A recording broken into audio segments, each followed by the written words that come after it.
ప్రభునందు ప్రియులైన మీకందరికీ యేసుక్రీస్తు ప్రభువారి నామములో శుభవందనాలు తెలియజేస్తూ ఉన్నాం. దైవజనులు బ్రదర్ భక్తి సింగ్ గారి పరిచర్యలో నుండి దైవ మర్మములు ఫిబ్రవరి 7. తన స్వరక్తముతో ఒక్కసారే పరిశుద్ధ స్థలములో ప్రవేశించి క్రీస్తు నిత్యమైన విమోచన సంపాదించును. హెబ్రీ పత్రిక 9వ అధ్యాయం 12వ వచనం.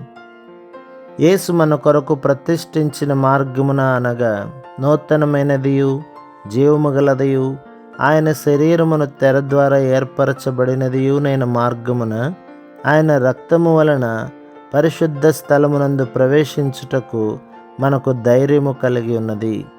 హెబ్రీ పత్రిక 10వ అధ్యాయం 19-20 వచనాలు.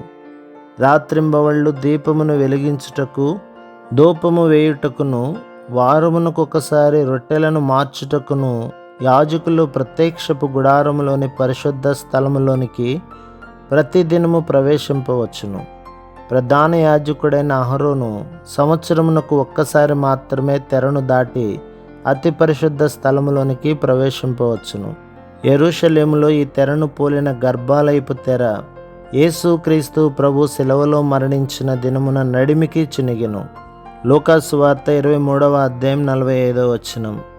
ఈ విధముగా మన పాపముల నిమిత్తమై యేసుక్రీస్తు ప్రభు తన స్వరక్తముతో అతి పరిశుద్ధ స్థలమైన దేవుని సన్నిధిని ప్రవేశించెను. హెబ్రీ పత్రిక 9వ అధ్యాయం 24వ వచనం.